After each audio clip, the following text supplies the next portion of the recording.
My name is Will Lewis with Experian. I'll be moderating this panel with you all this afternoon. My job is to try and make a very important yet dull subject seem exciting, which means, since I can't see you because all I can see are the lights of heaven, I need some kind of audible response as we're talking as well. Just to remind me that someone's out there, because beyond this gentleman right here, I can see nobody else. So you don't pick your nose, don't do anything weird. Well, let's start off. I have some really heavy questions I want to get into with our panel. I usually don't like to spend a lot of time up front having our time tick away as we do intros, but I'm going to ask our panelists to do very brief, meaning name, rank, and serial number kind of intro, if we can today. Let's start at the end with Kareem. Yeah, hey everybody, Kareem Saleh, founder and CEO of FairPlay, the world's first fairness as a service company. Ashley Bell, CEO of Ready Life. We do credit scoreless mortgages. Hi, Greg Wright with Experian. I've been leading product for the last 6 years at Experian. Aaron Planet Chime, I run our lending and banking businesses. And y'all know me already. So let's get right into it. I'm really excited about this diverse set of panelists from diverse experiences. We're going to talk about a couple of themes here. We'll talk about innovation, we'll talk a bit about technology, we'll talk a bit about regulatory, and then really importantly, I also want us to talk a bit about tools, right? So what are things that your organizations are doing that folks can actually use in real life? So bring it from theory to reality and practical along the way. I want to pretend like we're at a wine bar. There's no bottles, but I'm just going to pretend like we're at a wine bar. Let's just have a conversation. If you have some things, just jump in and we'll take it from there. I'll start out with a softball, and that is, what are some of the latest fairness innovations and developments that are happening that you think we should know about? Anyone can jump in here. I'll kick it off. So I'll bring two fairness innovations, I think, to the attention of the audience. The first is what we call kind of fairness infrastructure for the internet. So our view is that just as Google built search infrastructure for the internet and Stripe built payments infrastructure for the internet, so too will we as an industry need to build fairness infrastructure to de-bias our digital decisions in real time. That enables a variety of that infrastructure enables a variety of fairness solutions to be built on top of them, and I think each of the panelists here has a fairness solution that can be kind of considered a part of that ecosystem. One moment on ours that kind of is a little bit of a play on the headline of the session. As Peter was saying at the top, we think that for 40 years in lending, we've tried to achieve fairness through blindness. This idea that if we used neutral and objective features on which to make our credit decisions, that the results would be fair to various historically disadvantaged groups. But of course, like those of us who spend any time in the world of big data understand that even these seemingly fair variables can interact in ways that actually encode protected status information. So I'll give you just one example, a variable like consistency of employment. You might say, well, consistency of employment is a perfectly reasonable variable on which to assess the creditworthiness of a man. But all things being equal, consistency of employment is going to have a disparity driving effect for women who take time out of the workforce to start a family. So maybe what we ought to do is be practicing fairness through awareness instead of fairness through blindness. And we ought to explain to these algorithms, hey, you will sometimes encounter a population of people in the world called women. Women will sometimes exhibit inconsistent employment, and before you deny somebody for inconsistent employment, maybe you ought to do a check to see if that individual resembles good applicants on dimensions you didn't heavily consider. Thanks for that. Just to be sure that we're all talking in the same language here, you mentioned two terms I want to dive deeper into. You said disadvantaged groups, and then you referred to women. Can you define which, in your example, falls in the category of disadvantaged groups? Define for us what disadvantaged groups mean, and then I'm going to ask you, Ashley, do you feel that you agree with that definition? Well, look, I'm going to apply the same definition that the federal financial regulators do in things like the Equal Credit Opportunity Act and the Fair Housing Act. And those laws set forth 7 different protected classes. So race is a protected class, gender is a protected class, sexual orientation is a protected class, age is a protected class, national origin, marital status, religious affiliation, and being a veteran. But surely there are others. I think the list was pretty all-encompassing. That was good. But I do think in that list, you have to look at different categories differently. I think different people in that list see different challenges. If you look at like you said, 60 years ago, we created this blindness in lending through all the things that the regulatory system did. but we're here today with the exact same problems we had 60 years ago.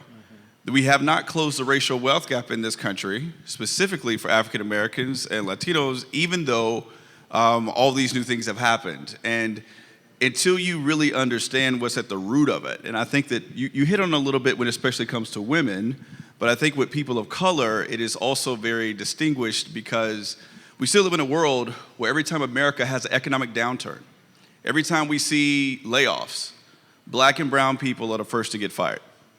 And if you can't create systems and products that think about that they're the first to get fired and the last to get hired back, these are things beyond their control. They can't tell their employer to not do that. That's just historically what America has done, and it is what it will continue to do. So how do you build a product? Like for us, for our mortgage products, we think that you should have built into your mortgage forbearances that will allow you to say, you know what, 2 or 3 months of forbearances should be built into your mortgage, because one day you may get fired. You may not should have got fired, but if you did, you should be able to kick that payment to the back of your mortgage so it doesn't hurt you and give you time to rebound. There's solutions that you can create that even though you are in a situation that something happened beyond your control, you need to address. If you truly believe the numbers, then you would believe that 54% of African Americans are not worthy of credit. If you believe those numbers, if you believe that, then 54% of black Americans have a credit score of 620 or below. That perpetuates our system. If you don't trust African Americans to own a home, to get access to credit, you don't trust them in schools, your teachers don't trust them, the police don't trust them, all these things perpetuate when you have the majority of a race of people being considered untrustworthy for certain things. And so you can't legislate around it, you can't create algorithms around it. You have to create a sense of fairness based on how do you trip certain things that can give people a chance to rebound when things happen to them. I want to talk about this idea of kicking forbearances to the end of the life of the mortgage, because that's innovative in itself, and it's also a disruptor. And when you introduce a disruptor into a system that's as tightly wound as it is in the U.S., everyone else begins, oh crap, how do I react to that? How do I fit into that? What are you finding both from consumers and then from other lenders out there? Like, how are they reacting to this idea of building in forbearances? You know, America works how America works. You got to create a marketplace so people can make money. That's the fundamental premise. If you create a marketplace for people to make money, then nothing's going to change. We can talk about how much we think this is unfair, but until you can create a marketplace where people can see a way that they can find a channel to create revenue for their companies, and then hopefully put in rails where they're not predatory against the people they're trying to do it with, then nothing changes. But like, say, for example, with us, we've been fortunate to have great partners that are leaning into this, like New York Community Bank here and Flagstar, where if you're going to put together a system where you're going to create mortgages that don't rely on credit scores, some banks got to do takeout. Some bank has to do it. But what we're doing is we understand what the banks want. The banks need and understand they need CRA credits. But we're willing to do the hard work of creating credits in a way that nobody else would. So we see a mutual interest here. And I think that other institutions are seeing that, using different systems to say, look, let's create a marketplace for these types of mortgages. And you see it happening every day. Your last panel talked about it. Your last panel talked about all the things from auto loans to unsecured loans. People are using ways of doing lending without credit scores every single day, but they haven't done it in mortgages yet, but people are doing it all the time. We're gonna get to a point where we'll be on a panel 5 years from now or less, where up here with Experian will be a national credit company that's nationalizing non-credit score based lending. It's gonna happen. Because right now, every company's reinventing the wheel. I'm inventing the wheel, creating a new service. Every auto company is doing it without credit scores. Somebody's going to say, we can build a better system. And that is what creates capital. That's what changes the marketplace. And that gives people an avenue to make money off of this. I'm going to let y'all jump in. That begs a question about regulatory. I'm going to come back around to that because I think there's something to dig in there. Greg? Yeah. Historically, I think people feel like credit scores happen to them. Mm-hmm. They have no power to change them. It's, these banks send data to this credit bureau, and then suddenly I have a score, and I don't even know how I got that score. One of the things that we're trying to do at Experian is empower consumers to engage more actively. And we did that, starting with Experian.com with credit education and learning how to pay your bills on time and utilization, and what is that, why does it matter, what happens if you open an account in this way or that way. But we've gone a step further because we believe consumers have to be empowered to actually contribute data, add data to their credit report, be able to see not just 6 months later, 12 months later, maybe I paid my bills better on time or I was more aware of my credit utilization, and it creeps up a little bit. And so we created Experian Boost. And so I'd actually recommend anybody to go out and use Experian Boost. You connect your bank account to Experian, we download your bank statement data and analyze it for positive payment history. And a lot of people don't know that they don't get credit for paying their bills on time. Most bills, cell phone bills, internet, water bills, even streaming services, they don't ever end up on your credit report for the most part. And now we've just introduced rent as well. Again, people who can afford a mortgage and can get a mortgage get credit for paying their mortgage on time, but people who are renting generally don't. And so we're trying to empower consumers to come to us, add data to their credit report, and this was the really hard stuff, was actually add it directly to their credit report in real time and instantly improve their FICO score. Suddenly when you have a product that your score goes up 10 points, 20 points, 30 points, you're like, wow, they don't even believe it's real. But that's one of the ways we want to drive engagement and empower consumers to have a little more control.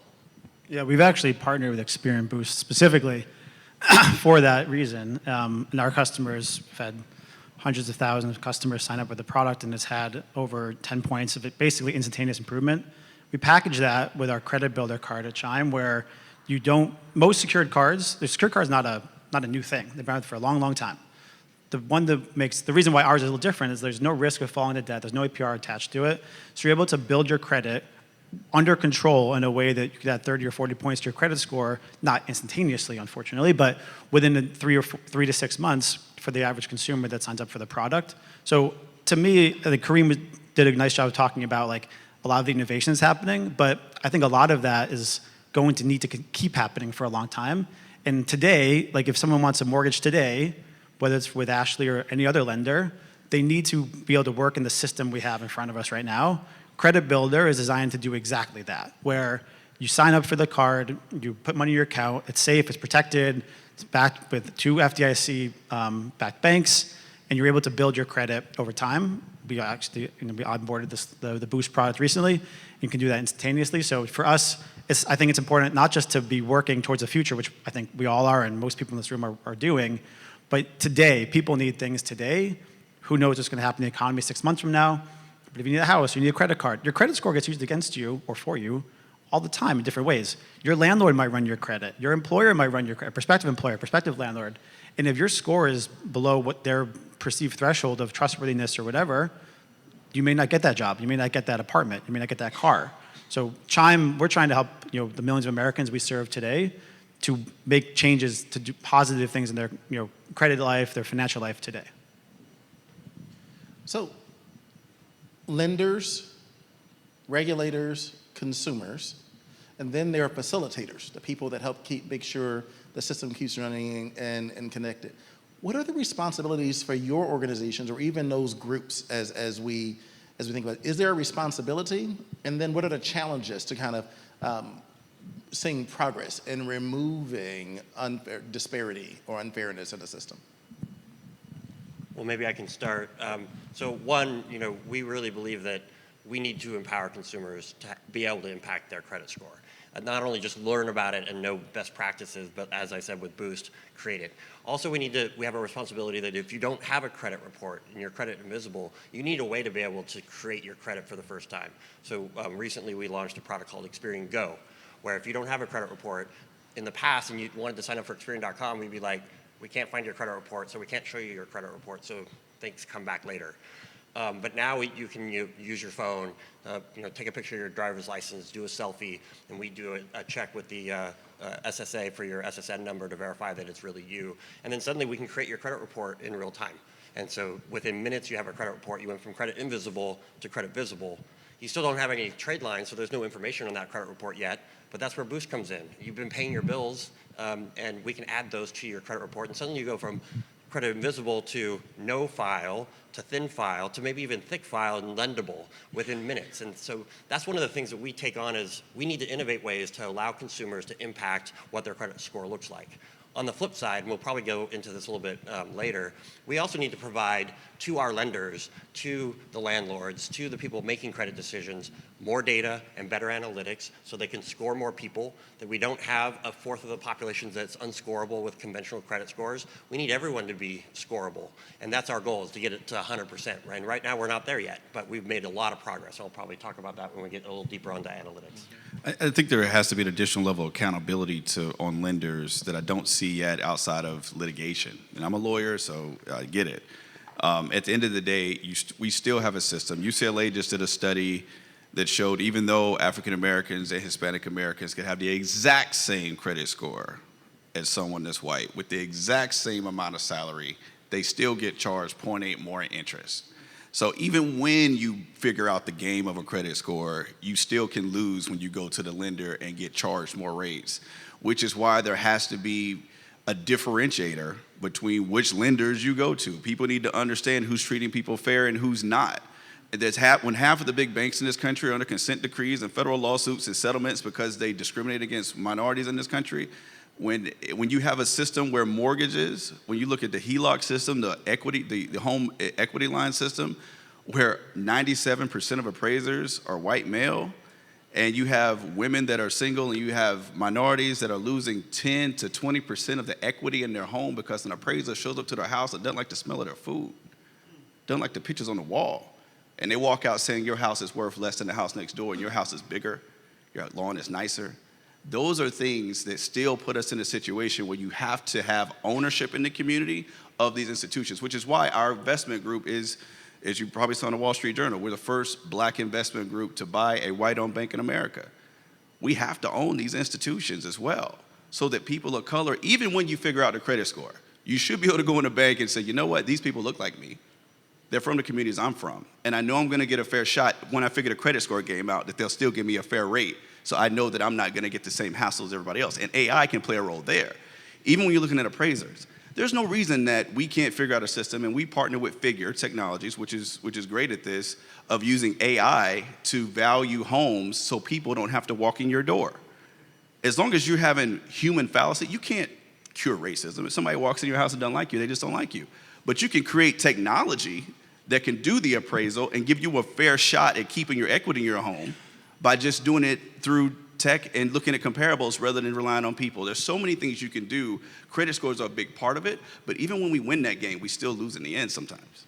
I mean, I gotta tell you, real life experience, what you just said is real talk, right? Because I have, several years ago, I took my home and we had an appraiser come in to appraise it. He gave one price with me and the color of my skin and my family that lives in the house and the color of our skin. And then I had a different company, same house, bring in another appraiser 1 week later. And I had my personal dear friends who happen to be white put their pictures up on our mantle. And they were there when the appraiser came and showed them through. $176,000 more. That house, same house, was appraised for 1 week later. So you can't say, oh, it's been a year, things changed in a year. So I believe there is truth in that. The question I have for anyone on the panel that wants to answer it is there a business in shining a spotlight on that? Like, what if it was something as simple as a website that said, here's what's going on with these companies and what they're being held accountable for, that became mainstream? I wonder. You know what, I'm not gonna make you answer that, but I do wonder. And maybe that's an idea that someone can steal. Just give me credit. I don't even ask for any money. Put my name on the website when you do it. Anything else anyone of us would like to say about that before I move on? Because I have another thought. Well, do we want to dive in a little more on analytics? Yeah, please. Okay, so you mentioned AI, and absolutely, we actually brought together all the MLS property data and stitched it with the credit data, and you would say, well, that's pretty easy, right? You got addresses on credit reports, a home has an address, just match them. Turns out the initial match was like 40%. It was terrible for all the homes and consumers in the US. So we figured that out, though. It took about a year, but we figured out the algorithm. So now we actually can do credit data plus property data matched together. And for under a certain range, like ABM is actually more accurate than appraisers. That's right. Until you get into really expensive homes and the models don't have enough data points to work as well. But under $1 million, absolutely. So you can do that today. And my question is, why don't we? Why haven't we changed the appraisal process in America? On the analytics side, though, I think you can think about AI and ML analytics even more broadly, I was talking earlier, just kind of foreshadowing a little bit. The conventional credit scores out there, they score about 81% of the U.S. population. When you get into black and brown communities, it drops down to more like 75%. That's not good numbers. Having that many people, disadvantaged people, just generally Americans not scorable is unacceptable. Another score kind of used what we call trended data and some AI ML models, and that bumped it up to about 89%. That's getting better. And then we built Lift Plus and Lift Premium, which again uses data beyond the credit report. You have to go beyond the credit report. You have to bring in more and additional data sources. We used a alternative financial services database called Clarity that we acquired about 6 years ago. We also partnered with Nexus with their RiskView 5.0 data set. When you combine all that with the analytics, we could improve the predictability, but we could also score 96% of the US population. And through the door populations for most of our clients that we've done validation work with, it's near 100%, 99 to 100%. So when you start to get to a point where you can score everyone who's walking in the door, it doesn't mean you're going to lend to all of them, but at least you have something to make a decision on. I think that's interesting. I think what you said too around moving beyond the credit report. So Chime's not a lender, we're not a bank, we partner with banks. Closest thing we have though is a SpotMe, which is our free overdraft protection. We do billions and billions of dollars of transaction volume a year on that product. There's no credit score, we don't run your credit. I'm sure Greg would love to work with us on that if we asked, but we look at the customer's transaction data in their accounts, the bank accounts. And we've been able to successfully do this for some time now at major scale. Has nothing to do with credit. So I think to me, like I said before, like the credit, we have to work within the system we have because that's what we got today, and people need homes and cars and jobs and apartments today. But I think what we try to do with Chime and with SpotMe specifically is how do we meet people's needs immediately? How do we help them build for the future? SpotMe is a big way that someone needs to put gas in their car or take an Uber or whatever, get groceries, which are the main three categories of spend for SpotMe.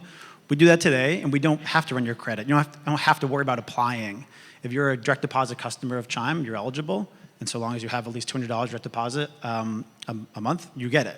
There's no declines on that. And so for us, we try to address every one of our customers' needs in some way. The bigger relationship you have with Chime, the bigger access, the larger amount you can get spotted. So I think it keeps coming back to the world we live in today is something that we have to deal with, and we can all work to change things and make things better for everybody.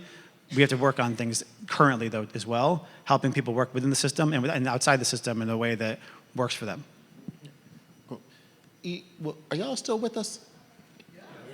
Okay, just wanted to be, like I said, got the lights of who knows what in front of me. Even though my eyes have adjusted, now I can see the first 3 rows.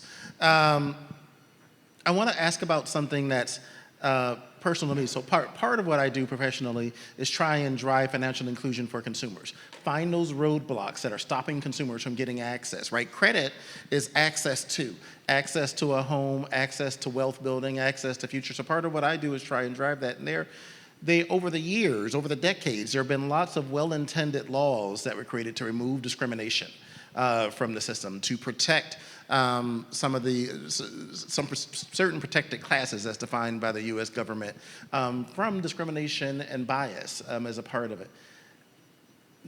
Now, today there are some well-intended folks out there, organizations like yours, that are really trying to build a path, and occasionally those regulations get in the way.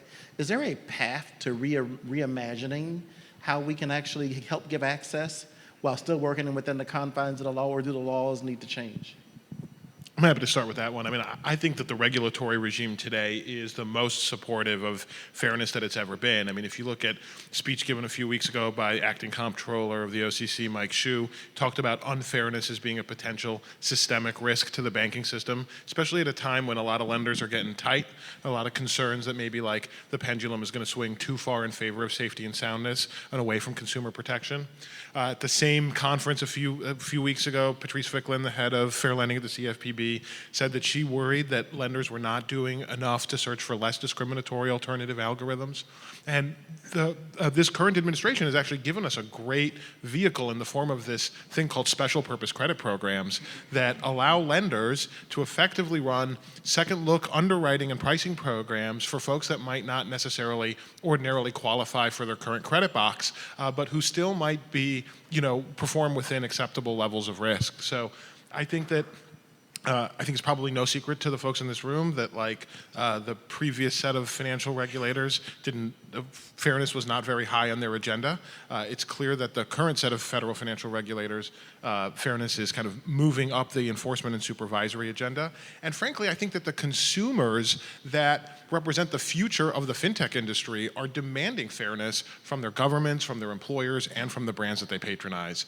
So I think we're in the middle of a great transition from what I call kind of fair lending 1.0, which was we don't inquire into our fairness unless we're required to. And if we inquire into our fairness and we come up with findings that are not good for any reason, we sweep them under the rug. I think fair lending 2.0 is we take fairness really seriously, we inquire into it rigorously, and when we find problems, we commit ourselves with seriousness of purpose to doing better. Just to touch on that a little bit, I think that I agree with you. I think the new set of regulators are thinking broadly about this and being thoughtful about it. But I think we have to not look at it in a span of 4 years by 4 years by 4 years. We have to understand where we sit on the continuum of everything that's happened. My co-founder of my fintech is Dr. Bernice A. King, who's the youngest daughter of Martin Luther King Jr. The night that her father was assassinated, there were 142 black-owned banks in America. Today, there's 16. Think about that. When King was killed, there was over 140 black banks, and today there's only 16. There is nothing more crucial that we learned when the payroll protection rolled out and small businesses needed help and a federal government decided to push all that money through small community banks. What happens when you don't have a bank and you live in a banking desert and you can't call somebody or go see a bank that can help save your business, your nonprofit, your family? We have to create regulations, and we have to be in a situation where the regulators understand what these communities really need. But as somebody who's had to go through the process to buy a bank, I can tell you it's hard when to be declared a black-owned bank, you can't use like my business, if I want to invest in a bank, it's not considered money that's from a black institution. Only if I do it from my personal account. You have so many entrepreneurs that are African-American or Hispanic or Asian trying to create banks, but can't get the designation because of how they treat the money. These little things hold us up from creating centers of opportunity. When these banks die, opportunity dies. And so as much as we have fintechs, and this is an even bigger problem, out of all of the fintechs that we have out here that are moving money, there's only one bank in America that is owned by women and minorities that these fintechs can sit on top of. How wild is that? That's a minority or woman-owned bank. So no matter how many fintechs we create, if you're moving money, whether you're Cash App, Venmo, Time, whoever, none of them are allowed to sit on a bank that's controlled by minorities, which means that at the end of the day, fintechs are out collecting deposits from underserved communities, gathering up those deposits and putting them in banks that aren't reflective of the people they're marketing to. So until we can solve for that banks of the future are run by people that look like the people we're trying to say we serve, then that ecosystem is broken. We're aggregating deposits, we're taking it out of underserved communities and putting it in banks that may not be reinvesting in those very communities that they're taking the money from. On that note, we run a sweep program for our deposits. We're very concerned of that issue. Our customers come from all over the country, everyday Americans, sweet spots between $40,000 and $100,000 of income. We spend a great effort and great cost. We could do this more profitably other ways to do exactly what you're talking about. We go through our sweep partners for all the savings deposits we have with both of our partner banks to actually reinvest this money in the community as much as possible. The last few years has been a little hard because the deposit system was very, very, very flush with deposits based on all the money was put in through the economic impact payments during COVID. This is actually a very personal topic for me. We spend a lot of time focusing on finding banks. We have a big presence in Texas and Georgia, places where our customers are coming from. We find banks in those areas as much as we can. Not everyone's a buyer of the deposits to put the deposits back in those communities. It's a sensitive topic for us because we feel very strongly that that is what's happening a lot, where partners, there's not a ton of the partner banks that work with fintechs. A lot of them are located in the middle of the country. Ours are in Oklahoma and South Dakota. But we work with these program banks to put the deposits as best we can. It's not perfect, but as best we can back in those communities for exactly that reason. Because we want to make sure we're providing that cheap capital that turns into business loans, it turns into mortgages, it turns into credit cards, it turns into small business lending, and everything else that those community banks have been known for. We try to do what we can, not perfectly, but we try to do what we can to put that money back in the system where it comes from. I want to ask about the how. There's one bank that these fintechs can go to, 16 black-owned banks, different from the late 1960s where there was 147, I think you said. But so how? Like, who do we lobby? What action do the folks here need to take to try and change that number? And you can answer that. Well, I think it's just a recognition of the problem, right? So of the 16, there's 146 MDIs, minority depository institutions. There's only one that that a fintech can sit on top of, and that's a woman-owned bank. It's not necessarily a minority-owned bank, but it's run by all women, and it's a small bank, but it's possible. If you are Cash App, like for example, and I'm not saying it's weird because Cash App spends so much money on rap songs that most black people use Cash App and everybody else use Venmo because of the marketing. It works. But if I'm on MLK in Atlanta and I pay my barber $40 for my haircut and I'm on Martin Luther King Jr. Drive in Atlanta and I'm right across the street from the oldest, biggest black bank in the country, that $40 goes to Cash App's bank in Ohio in a community that doesn't look like MLK Drive. And it's used, like you said, for those other purposes. Every one of these fintechs that are collecting deposits are just sucking this money out of the community. And you know what? The black banks, the Hispanic banks, the women-owned banks in these communities aren't getting those deposits. And people feel like, and unfortunately, this is the biggest problem.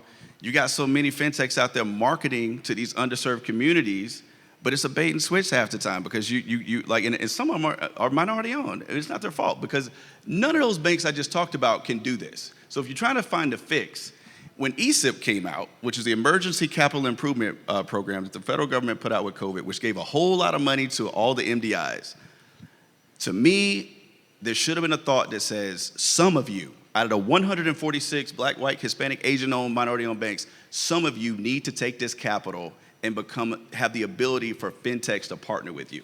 Because if you don't, you might not be here next generation. I mean, it's a tough business. I think you're exactly right. I think there's not a lot of banks in the country, regardless of where they sit geographically or who owns them, that are capable of doing it. There's a handful. It takes a ton of regulatory overhead.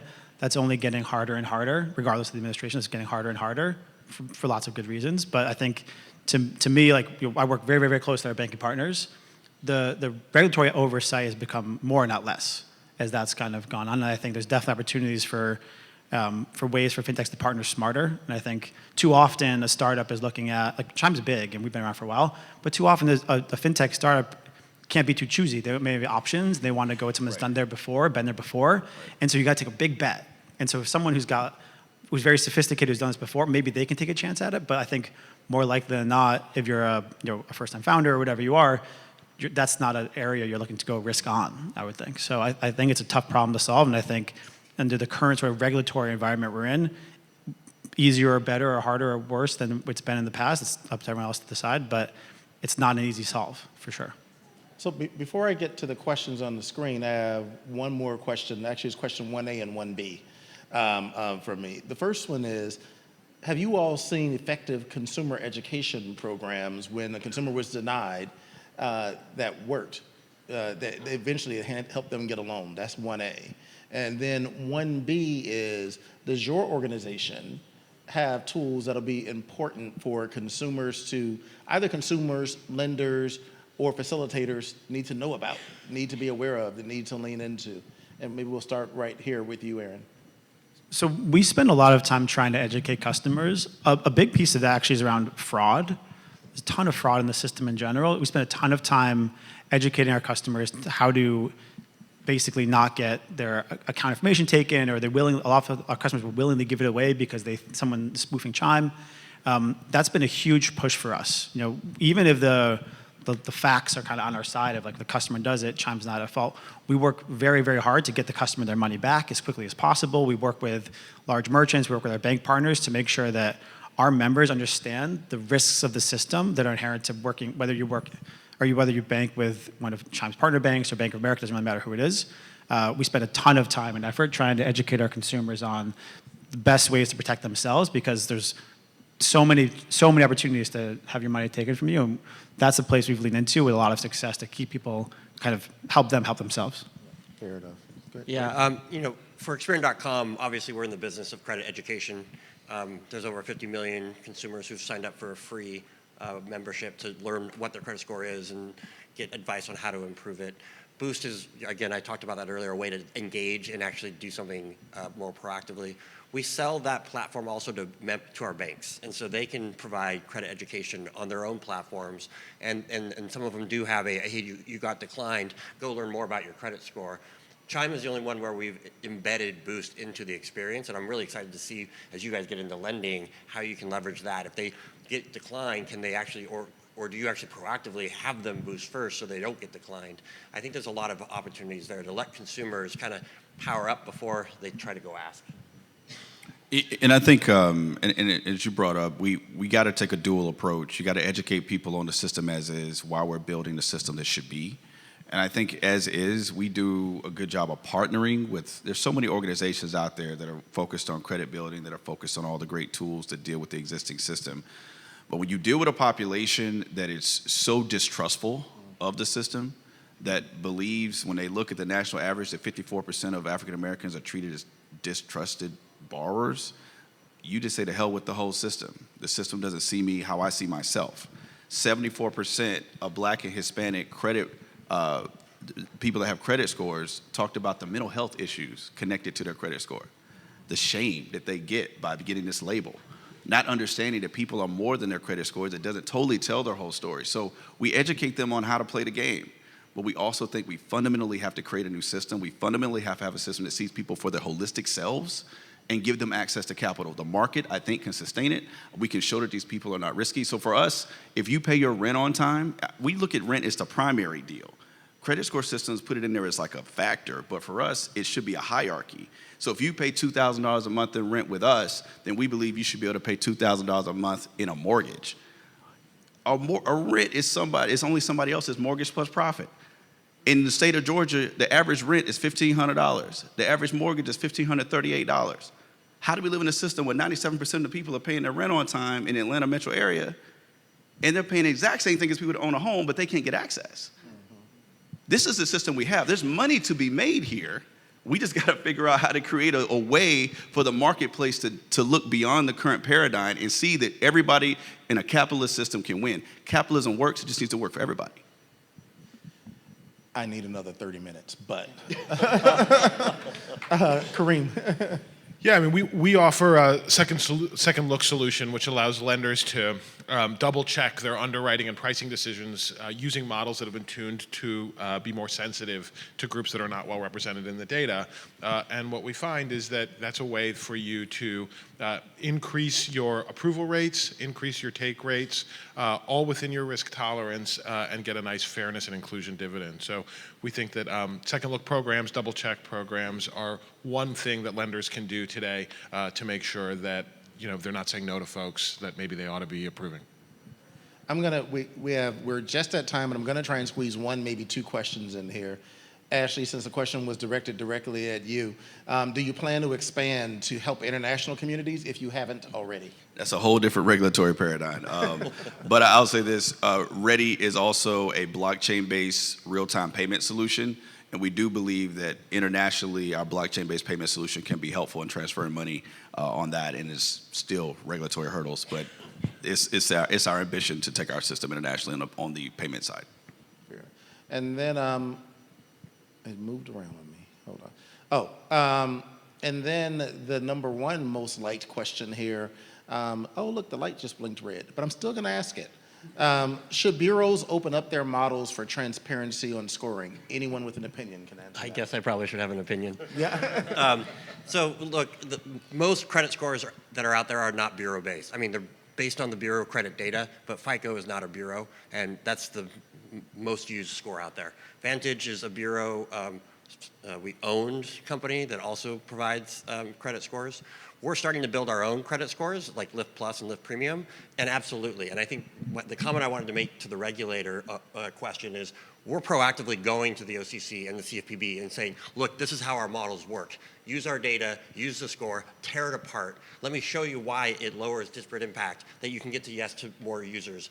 And that won't get them to yes so that you all can just use Lift Plus out of the box and the OCC says, check, you're good. But at least we can get to not know. They understand what we're doing and why we're doing it. And when the examiner shows up at your doorstep or to your charter bank's doorstep, they've already analyzed the heck out of that score and knows how it works. I think that's the place we have to get to. And I was told by our government affairs office that we're not regulated by the OCC, so you can't talk to them. And eventually I just had to say, I have to talk to them. And when I pinged them, they're like, come in, like bring your data, let's talk about this. They're very, very open on their market side to do that. So that's what I think. Yeah, the answer is yes, we got to lean in, especially with regulators, on how these scores work. Most commonly used score is FICO, which is not owned by the bureaus, is what I heard you say. Yes. But some bureaus, like Experian, are beginning to build their own. About right now is a reporting agency and kind of reporting on data that's held by someone else already. But yes, more needs to be done and leaned in on that, right? Agreed. All right, perfect. Well, look, thank you all for a really informative conversation. I really do need 30 more minutes. I could go in here. Appreciate you.